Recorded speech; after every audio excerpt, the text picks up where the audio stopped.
Hello, I'm Carole Sawo. Have you ever climbed a mountain? Well, sure you have. You may have climbed an actual mountain, but what I'm talking about here is mountains that we climb in our life, such as completing a degree or taking part in a sports tournament, or maybe you've been in some kind of championship or on a really large project. All of these things take our mind's full attention and our time, and we really put our heart and soul into them.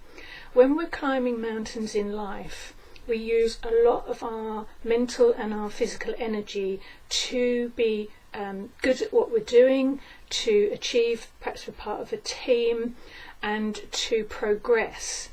And we, maybe for the example of doing a degree, we don't realise that we're climbing a mountain as such. Everybody that's done a degree knows how hard it is. It's the same kind of stamina that you need doing any kind of sporting event or major project. You just have to keep at it. You go through peaks and troughs on your way up the mountain in itself, and sometimes our mountains can take us many years to climb. What I've noticed happens is when we get to the top of the mountain, we're normally exhausted by that time, but we kind of really hit the top of the mountain, and blood, sweat and tears has normally gotten us there. We're absolutely exhausted.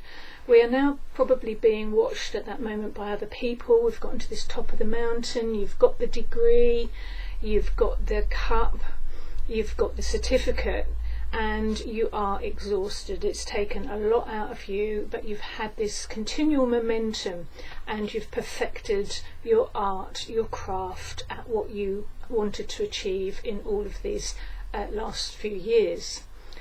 What happens when you get to the top of the mountain, however, is quite interesting phenomena that occurs. So imagine that you have just won a gold cup, or you've got your degree certificate and you're having the celebrations and the photos and the gold paper falls from the ceiling. So you have achieved what you set out to achieve, and really well done you. You've done absolutely fantastic.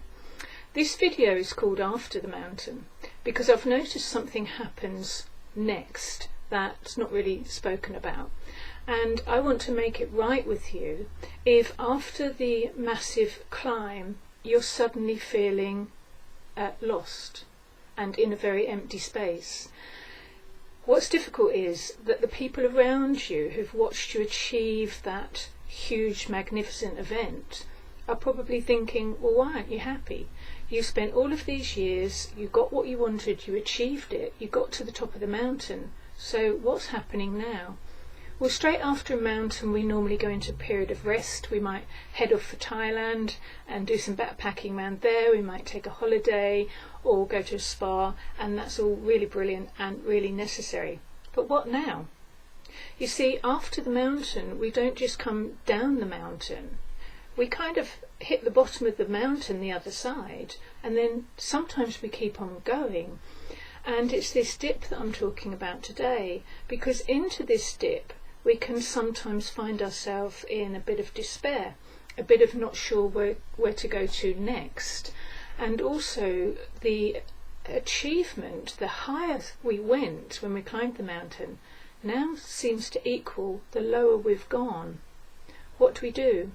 We're in this vacant space. It can feel very psychologically uncomfortable, emotionally despairing, and like I say, if everybody else around you is looking at your certificate on the wall and thinking, well, you know, pick yourself up, keep going, but actually you've hit this space where nothing really seems to matter anymore. Well, that is perfectly a normal place to get into as far as I can see, because I study patterns and I've noticed this as a pattern. I've also experienced it personally after I wrote a book. I wrote the book myself. It was a massive achievement. I published it myself, and though I didn't have anybody to celebrate that with me particularly, I personally felt really great about having climbed my own mountain. But what I didn't fathom is after I'd produced and published the book and, you know, people were buying it, I hit this space where I hit a what now? As a psychologist all these years later, actually a psychoanalyst, I've now looked at what happens after the mountain. And so this video is for every one of you who's achieved a massive event but has found yourself in this period of what now? We need to look at what happened as you were going up the mountain. As you were going up the mountain, you were fully focused on your task. So your mind didn't wander like it's got time and space to wander now. So it was very constructed. You knew where you were, you knew where you had to get to, you might have had a coach to help you visualize that top of the mountain. But now you have come off track. The other thing that happens is if you're in a team event, you're surrounded by morale, by buddies, by other students. Maybe you're a manager, you've done some project in the office, and you've been surrounded by people every day. And I'm not saying it wasn't stressful, but it was also occupying your mind and your time. So back to the bottom of the mountain, you've now not got structure. You've got way too much time. And your mind will start to wander, because I know our minds are very naughty if we don't construct them. Also, if you're somebody that is very focused normally and very paying attention, you need to construct your mind, otherwise it's going to construct itself. That's maybe the subject of another video, so we'll stay on track for today. But what I'm talking about now is that you had all these invisible things that were happening in your psychology on the way up the mountain, even if you were physically and mentally stressed on the way and exhausted, but you still had this container, this vision, and now that's gone. And that is what's happening for you. The other thing that we have if we're in any team events is we have this wonderful feeling that we belong. When we have left something like university, so we've had our photographs taken, we've been out to dinner, the degrees on the wall, but what happens now is our social network all goes in different parts of the country. We might go home, we might move on to somewhere else. You'll stay friends with those people, but you're not seeing them every day. You're not taking part in a shared event, and that's what's happening here. You may have achieved something yourself, like I did with writing the book, which is not a shared event, but you were still focused. You still had something in, well, I'd say psychology, but actually it's popular now, this concept of having a why. You had a why, you had a meaning, and you had a focus. And all those things have now gone. So this video is for you to know what's happened, why you're feeling like you do, even if you had that gold cup on the table. So no matter who you are, you could be a famous celebrity, like I say, you could be a student, you could be somebody that's just taken part behind the scenes in a massive project, and now that project has finished. This is what you're going to do next. You're going to take a moment to review your life. You can do what I do. Anytime I feel like I'm coming off track, I go back to basics. So I close everything down, I shut everything off, and I take myself somewhere quiet, usually involving a cup of coffee, and I get to into my imagination, and I imagine myself at the end of my life. What is it at the end of my life that I will have wanted to have achieved? Did I want to write another book? Did I want to create another project?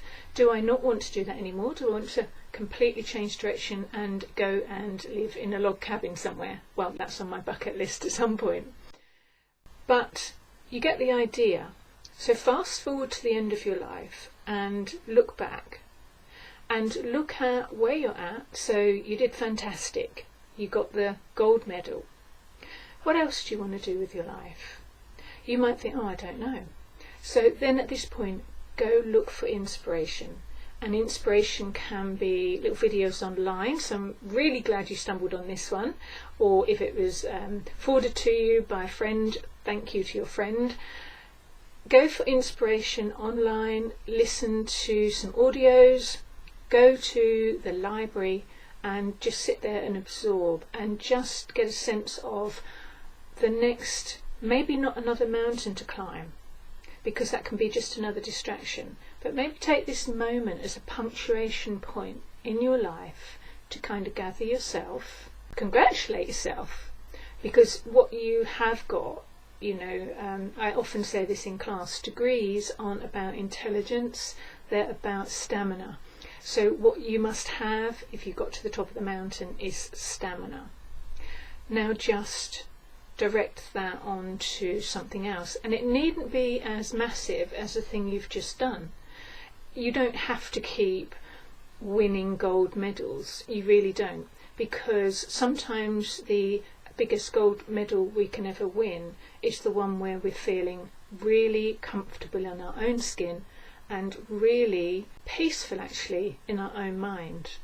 So if you're at the bottom of a mountain, take some time out, go and think about what you want to do, completely change direction if you want to. You've got my full permission to do that, and look forward to what you're going to do next, and just take a bit of time with it, but know that everything is going quite normal in your psychology if you're having this after the mountain effect. Okay, take care of yourself, people. If you like this video, I'm planning on sending out a whole bunch more of little videos like this, so you can subscribe, like, share, comment below this video. But head on over to my actual website, because if you subscribe there for free onto the Mind Forum, you'll also get my newsletters where I write articles on psychology and life and these kind of things. So it'd be great to have you join in. And for now, I'll just say, look after yourself. Bye for now.